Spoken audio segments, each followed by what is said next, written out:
चाहे किसान हो महाराष्ट्र के, चाहे मध्य प्रदेश के, चाहे जम्मू के, चाहे पंजाब हरियाणा के, बड़ा एक गंभीर सा मसला चल रहा है।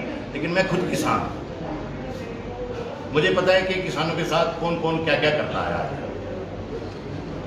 जिस MSP के ऊपर आज शोर मचा हुआ है, ये कानून, इस कांग्रेस जो आज इतना हल्ला गुल्ला कर रही है, इन्हीं के राज में ये आया था। कानून नहीं था, एक नीति बनी थी। 1967 और 67 की बात है, 66-67 बात, यानी 65 के बाद जब हरित क्रांति आई थी, उसके बाद एक नीति बनाई गई थी जो एग्रीकल्चर से रिलेटेड थी। MSP, इसके अंदर 23 फसलें आती हैं। तेल वाली अलग से, जो फूड के साथ खाने की चीजें वो अलग से, जो कैश क्रॉप है जैसे कपास हो गई, गन्ना हो गया, ये सारी मिला के 23 के अंदर आती थी MSP के अंदर। और ये एक नीति है, कानून तब से लेकर आज तक कानून बना ही नहीं। और इसके बाद जब मैं अपने JNK की बात करूं, ये MSP थी, लेकिन फिर भी यहां पे कभी कोई मंडी नहीं लगी। आज जो हमारे कांग्रेस वाले मेरे भाई,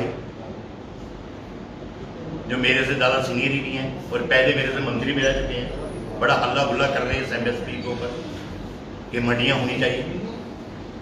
पहले हमारे प्राइमरी सोसाइटी, विलेज लेवल पे छोटी छोटी सोसाइटी जो होती थी, वो प्रोक्योर करती थी MSP के ऊपर। यानी MSP एक नीति बनाई थी जो एग्रीकल्चर से रिलेटेड थी। आगे गवर्नमेंट की मर्जी है उसको लागू करना नहीं था, लेकिन 66 से लेकर आज तक वो MSP चल रही है। और इस बार भी, अभी यहाँ तो नहीं, यहाँ हमारे नेट प्रायोरिटी रहती है, जैसे गांव छान की, जिससे पंजाब के अंदर मंडियाँ खुल गई हैं, हरियाणा के अंदर मंडियाँ खुल गई, MSP के अंदर प्रोक्योरमेंट वहाँ पे चालू हो गई है। तो प्रोक्योरमेंट जो मैं कह रहा था, प्राइमरी लेवल सोसाइटीज के ऊपर एक करती थी। प्राइमरी लेवल सोसाइटी, गांव की लेवल की एक सोसाइटी होती थी। फिर अपनी अटैच सोसाइटी, जिसको जैकफेड कहते हैं, वो प्रोक्योर करके धान या गंदम, जो भी जहाँ 2 ही क्रॉप है हमारे इधर की जम्मू की, वो प्रोक्योर करके देते थे इनको अपने जैकफेड वाले। फिर जैकफेड वाले आगे देते थे उसको FC। और फिर वो जब BP सिंह ने एक नारा दिया था 10,000 रुपये कर्जे माफ होंगे, लेकिन वो जब लास्ट लोगों ने गंदम का खाद लिया था हमारे किसान भाइयों ने, जिसमें मैं खुद भी आता हूँ, लास्ट जो 1986-87 का जो गंदम का हम लोगों ने खाद दिया था, हमने सोचा अब कर्जे माफ हो रहे हैं सबके 10,000 रुपए के, किसी ने नहीं वो दिया, इसलिए सारी सोसाइटी डिफॉल्ट हो गई, सोसाइटी बंद। उस दिन से लेके 2008 तक कहीं कोई प्रोक्योरमेंट नहीं हुई। सब लोगों की दाम, चाहे गंदम हो चाहे चावल हो, मार्केट में अपनी मनमर्जी के रेट के ऊपर जाके बिकते थे। 22 साल तक कहीं कोई मंडी नहीं लगी। मंडियां पहले भी लगती थी, यानी जो सोसाइटी प्रोक्योर करती थी, सोसाइटी सारी वो डिफॉल्टर हो गई, सारी सोसाइटी बंद हो गई, और उसके साथ साथ जैकफेड भी बंद हो गई। जब प्राइमरी सोसाइटी बंद हुई, जैकफेड भी बंद हो गई। आजकल तो जैकफेड को क्लोज ही कर दिया उन्होंने। 22 साल तक कहां थे कांग्रेसी, जो आज मेरे भाई इतना शोर कर रहे हैं। मैंने देखा वो कांग्रेस के प्रेसिडेंट साहब खुद झंडा उठा के घूम रहे हैं, वो उन दिनों मंत्री भी थे। वो हमारे एक सीनियर लीडर कांग्रेस के, वो भी मंत्री थे। एक हमारे RS परागी, जो खुद किसान है, वो भी मंत्री रहे हैं, लेकिन अपने टाइम में कहीं कोई मंडी नहीं खुलवा सके। 2008 में जब हमारे लोग जीत के गए 8 MLA, उनमें मैं था, 8 MLA अब जीत के गए, तो हमारी दूसरी असेंबली थी श्रीनगर के अंदर। मैंने एक ग्रेजुएशन लाया कि जो हमारी बासमती है, हमारे RS पर की बासमती, जम्मू की, कठुआ की बासमती, इसके ऊपर बैन क्यों? अगर कश्मीर का चावल, सेब, यानी कश्मीर की क्रॉप है सेब, चाहे वो हॉर्टिकल्चर से रिलेटेड है, वो है क्रॉप उनकी है सेब, वो बाहर जा सकता है स्टेट के, तो हमारी बासमती क्यों नहीं जा सकती? फिर 2008 में जब हम MLA बन के दूसरी असेंबली में, वो जाके इसके ऊपर बैन कर दिया। उसके बाद फिर भी मंडी खुलवाने के लिए हमें नेशनल हाईवे जाम करना पड़ा, पुंछ वाला नेशनल हाईवे जाम करना पड़ा। तब से जाकर मंडियां खुलना शुरू हुई थी। वो जब हमारे 8 लोग हम जो MLA जीत के गए, जो आज हल्ला गुल्ला कर रहे हैं, इन कांग्रेस को पूछो, मैं आपके माध्यम से सबसे पूछना चाहता हूं, भाई उस 22 साल तक आप कहां थे? उस 22 साल में क्यों मंडियां नहीं लगी? क्यों किसानों के साथ अत्याचार होता रहा? आज वो MSP के ऊपर बड़ा वो हल्ला गुल्ला कर रहे हैं। यानी हमारी गवर्नमेंट तो अभी दूसरा टेन्योर है हमारी गवर्नमेंट का, इससे पहले अटल जी हमारे रहे हैं। पूरे जितना भी सबसे 47 के बाद हमारा हिंदुस्तान आजाद हुआ उसके बाद जब भी इतनी गवर्नमेंट रही यही कांग्रेस की रही, लेकिन उस समय इन्होंने एमएसपी को कानून क्यों नहीं बनाया? इसको क्यों एक नीति रखी गई एग्रीकल्चर के साथ रिलेटेड? मैं आपके माध्यम से सबसे पूछना चाहता हूं उस समय क्यों कानून नहीं बना? अब जाके हमने जैसे क्रॉप 23 क्रॉप जो मैं कह रहा हूँ आपको जो एमएसपी के अंडर आती है उसमें कुछ हमने जो क्रॉप्स हैं जैसे तिलहन है, प्याज है, आलू है, जी चीज हमने बाहर की कि कोई किसान अपनी इस फसल को जाके कहीं भी बेच सकता है और एमएसपी फिर भी हमारी लागू है। यानी एक कानून ना पहले था ना आज कानून है। अगर हमने ये सब चीजें अगर अपनी किसान भाइयों को लेके है तो हम आपके माध्यम से हम किसान भाइयों को भरोसा दिलाते हैं कि एमएसपी का भी कानून हम बनाएंगे।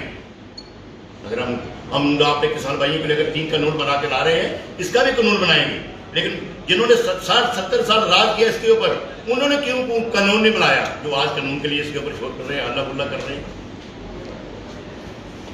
और आपने देखा पिछले 3 साल से, पिछले 2 साल से अगर किसान भाइयों की मदद की है तो हमारी मोदी गवर्नमेंट ने की है। 2-2 हजार रुपए की 3 किस्तों के तहत 6,000 रुपया पर 1 साल का हमें किसान भाइयों को मिलता है। जो छोटे किसान है जिसको 4 एकड़ तक जिनकी जमीन उनको यानी 6,000 70 साल में किसी ने आज तक हमें कांग्रेस वालों ने 1 पैसा तक नहीं दिया। अभी जो पीछे फसल खराब होगी, अभी जो आज हमारी खरीफ की खराब में निकलने वाली है, पिछली बार की जो खराब हुई थी उसमें 1,75,00,000 रुपया जो उसका रेंट जो आरसपुरा में दिया गया। मेरे एरिया में 5,96,00,000 रुपया 5,96,00,000 रुपया उसका मुआवजा दिया गया जो लोगों की फसलें खराब हुई थी। जो बाकी वाला कोरोना आ गया उसके बाद तो सारा बंद हो गया। जिन जिन लोगों की लिस्टें पहुंची थी, जिन लोगों ने 6 रुपये का अपना करता था उन सबको बेचारों को उसका मुआवजा मिला उसका, यानी जो भी खराबा हुआ था वो सारे का सारा मिला। कहीं कोई गरीबों के साथ, कहीं कोई छोटे छोटे किसान उनके साथ कहीं कोई ऐसा अत्याचार नहीं हुआ। जो भी आज तक हुआ सब कांग्रेस राज में हुआ। और आज ये हल्ला गुल्ला करते हैं कानून बना, इसको भी कानून बनाओ, पिछले जो 3 कानून लाए इनको वापस लो। आज जो हमारे जो नीति आ रही है कि जो बड़े बड़े हमारे अगर कोई आ जाएंगे व्यापारी लोग, वो क्या करेंगे, हमारी जमीन के साथ उनका कोई लेन देन नहीं है। वो उसकी जो झील निकली, उसकी जो फसल निकली उसका हमारे साथ कंटेक्ट होगा, पर उसका भी लेना देना जो उसका होगा वो सारा किसान वो अपना जिसकी जमीन अगर मैंने आपने किसी को दी होगी तो उसकी रेख देख मैं ही करूंगा खुद, इसलिए कहीं कोई नहीं। ये खाली अपोजिशन की वो बनाने की लोग किसान भाइयों को, हमारे बेचारे किसान लोग अनपढ़ लोग होते हैं, उनको नाजायज किया जा रहा है, उनको तो बेवकूफ बनाया जा रहा है। कहीं कोई ऐसा नहीं है कि मैं खुद किसान हूँ। तो इसलिए हम आपके माध्यम से अपने किसान भाइयों को भरोसा दिलाते हैं कि कहीं कोई आपके साथ पूरा नाइंसाफी कहीं नहीं होगी, पूरा इंसाफ होगा। और जो आज तक हमारी गवर्नमेंट ने किया है मैंने आपके सामने रख दिया। और 22 साल तक जहाँ फिर गवर्नमेंट बंद रही, कहीं भी मंडियाँ नहीं लगती थी। और इन लोगों से मैं पूछना चाहता हूँ आपके माध्यम से, इससे ज्यादा मैं क्या कहूँ, कहीं कोई और छोटी बड़ी बात होगी। एक सवाल है मेरा, आप विपक्ष पर निशाना साध रहे हैं, ठीक है, विपक्ष अपना काम कर रहा है, सत्ता पक्ष अपना कर रहा है, लेकिन बड़ा सवाल ये है कि आपके एनडीए के साथी अकाली दल ने भी आपका साथ छोड़ दिया। वो कह रहे हैं कि आप किसानों के साथ गलत कर रहे हैं, वो तो आपके साथी थे, आपकी विचारधारा से जुड़े। नहीं, बात विचारधारा की, उनकी कोई जमीन आपने खुद की कोई गिर रही होगी ना, उनके नीचे से जमीन निकल रही होगी, तो इसलिए उन्होंने भी साथ देना शुरू कर दिया होगा कांग्रेस भाइयों का। मैं ज्यादा इसके ऊपर ज्यादा नहीं बोलना चाहता, क्योंकि मुझे पता है कि कल वो फिर हमारे साथ आने वाले हैं, वो कल पूरे हमारे साथ आने वाले हैं, इसलिए मैं ज्यादा इसके ऊपर नहीं बोलूंगा। लेकिन उनको लग रहा होगा कहीं हमारी थोड़ी जमीन खिसक रही है। लेकिन मैं जहां अपने कांग्रेसियों की यहाँ की बात करूं, अपने जम्मू की बात करूं, मैंने कहा सोए थे 22 साल। सुब्रह्मण्यम जी, आपने कहा कि पिछले 70 साल में कांग्रेस ने एमएसपी को कानून क्यों नहीं बनाया, ये गलती की कांग्रेस और वो आपको कह रहे हैं कि आप कानून बनाइए, तो गलती कांग्रेस ने की, बीजेपी उसको क्यों दोहरा रही है? हाँ, हम गलती करने नहीं जा रहे हैं। अगर हमें 3 कानून बना रहे हैं तो ये वाला 4था कानून में मैंने कहा ना, हम ये इसको आप भरोसा रखो, ये कानून भी हम बनाएंगे। मेरा एक और सवाल है, आज भारतीय जनता पार्टी के लिए बड़ा दिन है, क्योंकि बाबरी मस्जिद ढांचे को लेकर आज एक फैसला आने वाला है। 3 बड़े नाम, Ramakrishna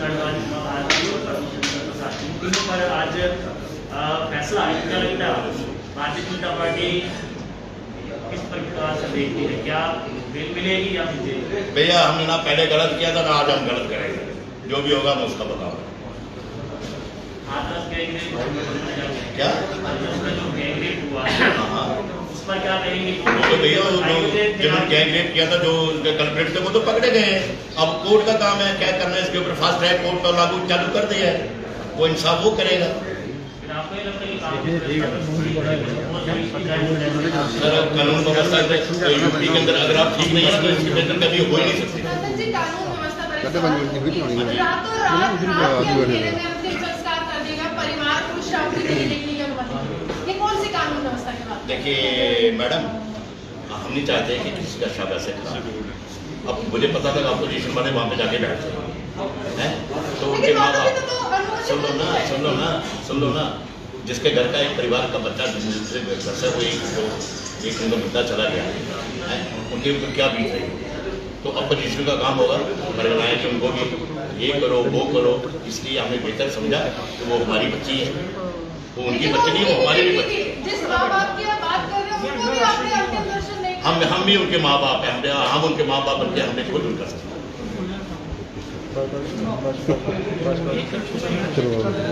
Subscribe to our channel by clicking the subscribe button. Click the bell button and enjoy the latest uploads from our channel.